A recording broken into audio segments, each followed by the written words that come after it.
In Meghan Markle's first social media post since 2020, her new lifestyle brand, American Riviera Orchard, was announced via 9 Instagram posts that together show the brand's gilded logo and crest. Within hours, the account had more than 200,000 followers. So, what is American Riviera Orchard? Well, most prominently, it's a return to the once was. Not many know that a lifestyle brand actually isn't new for this former royal. It's a return to form for Meghan, who, when not acting in suits, previously interviewed celebrity friends, shared recipes, and blogged about travel, beauty, and food on The Tig, a lifestyle website she had started and ran, but had shut down before marrying Harry, due to the restrictions placed upon a commoner marrying into royal structure. It's a reminder of how much she gave up to be with Harry, only for the pair to step away from the royal family that made her give it up in the first place anyways.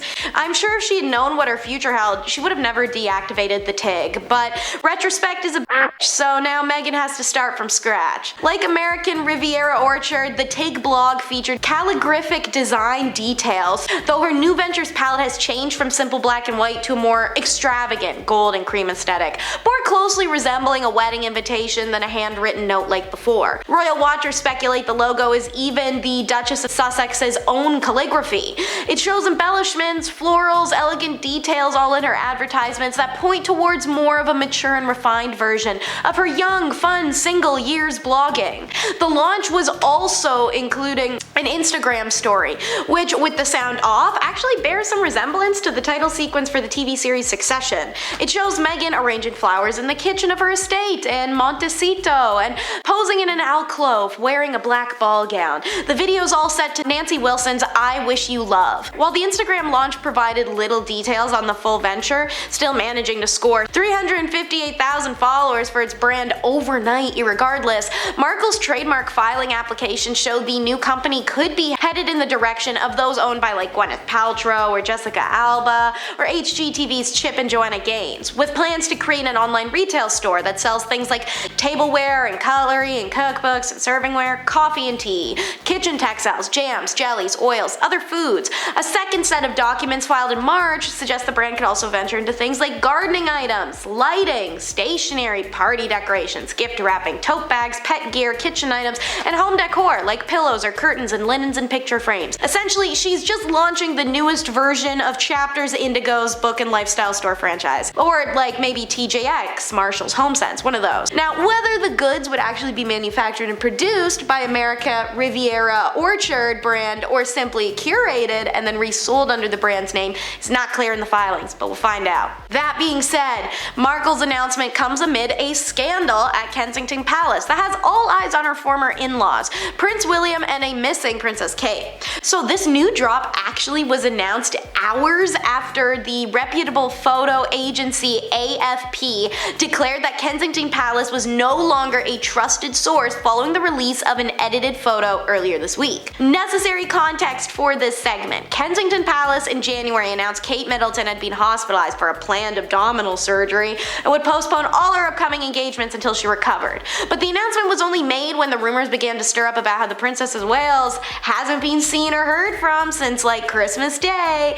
and how an ambulance was called to her house where she and her family lives shortly after the holidays. Many speculate a potential divorce is on the rise for this royal couple, or some dark theories suggest the ambulance was the result of domestic violence between the couple and that's why the princess hasn't been seen, and neither has her children or her parents, and nobody was seen by paparazzi going to visit her where she was allegedly recuperating. Another potential theory is surgery gone wrong, leading to a coma, even a secret death, but for now it's all speculation. But then on Sunday, the very same day that Meghan makes her announcement of her new business, Kensington Palace releases that photo of Kate and her 3 children celebrating Mother's Day in the United Kingdom.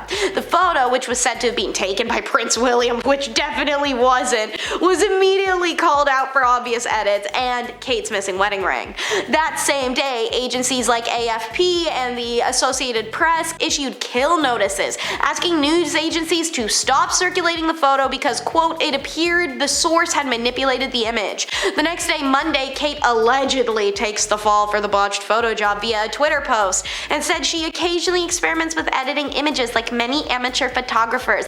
As if the royal family's letting Kate Middleton edit, let alone post her own pictures. BFFR. Since then, the global news director of the Agence France Presse said that one of the world's biggest news agencies has said the palace is no longer a trusted source of information, and the internet's demanding to see unedited photos as well as a video of Kate talking to know for sure. But speaking of which, Meghan Markle and Prince Harry, they just broke their silence on the Kate Middleton Photoshop drama. And they're staying out of this one, probably because it's a nice break to not have the royal family rumors be about them for once. Earlier this week, a source that claimed to be close to the couple spoke on their behalf about Kate Middleton's viral Mother's Day Photoshop flop, telling Page Six that this isn't a mistake Meghan would ever make. The supposed insider added that Harry and Meghan would have been annihilated if the situation were reversed. The same rules do not apply to both couples, the source said. This isn't a mistake that Meghan would ever make. She has a keen eye and a freakish attention to detail. However, the Duke and Duchess of Sussex official spokesperson did refute the Page Six source's statements while speaking with Newsweek, saying with respect to Page Six, that didn't come from us. But hey, that didn't mean it didn't come from a friend or someone close, even if the couple made it clear they had no official statements given to Page Six. Still, British tabloids like the Daily Mail and Telegraph attempted to rope the Sussexes, and by association their friend and photographer Missan Hedeman, into the mix by questioning the validity of their 2021 pregnancy announcement photos, of all damn things. Hedeman, who has naturally a business to maintain, had to shut down those claims within hours by sharing an unedited version of the then in question maternity image on Instagram, even fully colorized. He also shared a video addressing the accusation and slamming his accusers for their dangerous and unacceptable behavior. To quote him, "Unfortunately, there's been an article in the Daily Mail saying I've admitted to doctoring the pregnancy announcement portrait I took of Harry and Meghan," he said. "Apparently, I was switching out trees and meadows. This is crazy." To see an article saying as a fact that I did what I did not do is extraordinary to me, he said in his video, and then to try and merge it with the current news cycles of what's happening is just tragic to see. With Missan's name out of the tabloid's mouth, it's up to the netizens now to decide who to accuse next of image tampering. But anyways, back to it, because this lifestyle brand launch wasn't the couple's only recent launch. Last month they stirred up trouble by launching a Regal website. So Markle and Prince Harry introduced their new Sussex website to the world in February of 2024, and immediately sparked backlash for an interesting choice of using their formal royal titles and insignia. Amid the heat, Markle seemingly defended the website's designers, who she'd known for years, not the decision. In a testimonial on the website for the digital agency Article, Markle wrote, "There is a reason I have worked with Ryan and the talented team at Article for a decade. Their attention to detail, their creativity and care, and the thoughtful approach to design as well as the user experience." It's great that she's defending them for making the website, but it feels like the point, intentionally or not, went right over her head. People don't care you used royal website makers, people care you used royal insignia you gave up to not be royal anymore. But whatever. Speaking of fleeing the royal family, Markle's brand unveiling coincided with the 4th anniversary of their freedom flight from Canada to LA.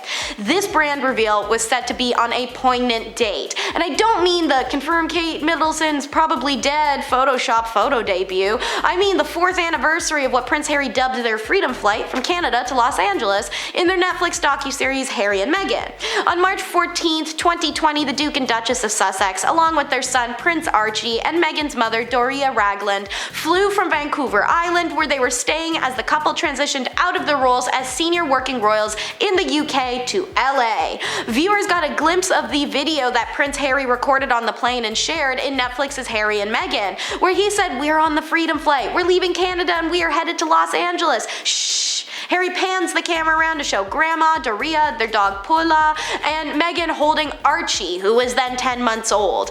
This is the current situation thanks to another amazing friend who we've never met, but who believes in us and wants to help, Prince Harry says in the video, referencing the director, Tyler Perry, who just offered them his Beverly Hills home while the family got settled in the US, before ever even meeting the couple. Perry spoke about how this built a friendship, though, between the three of them in that Harry and Meghan docuseries. series, where he revealed that later, the couple even asked him to be godfather of their daughter, Princess Lilibet, who's born in California in 2021. Meghan and Prince Harry eventually settled in Montecito after relocating to her home state 4 years ago, and California is a key theme in the Duchess's new venture. American Riviera Orchard's name itself seems to be a nod to Santa Barbara and the Californian town where the Sussex family lives. Travel and Leisure reported that Santa Barbara has been known as the American Riviera for over 100 years because, and I quote, of its temperate climate and lush landscapes, as well as robust food and wine culture. So, viewers, you gonna be shopping for ever pretentiously dubbed American Riviera Orchard, getting some $68 tea towels, maybe a bamboo bowl you actually can't put things in for 115 bucks? Comment down below what you think of this new lifestyle launch, and if you're on it like a mom's on TJX. Until next time, share the video with some friends and get their opinions, or simply like and subscribe to stay tuned for all our regular content. Bye.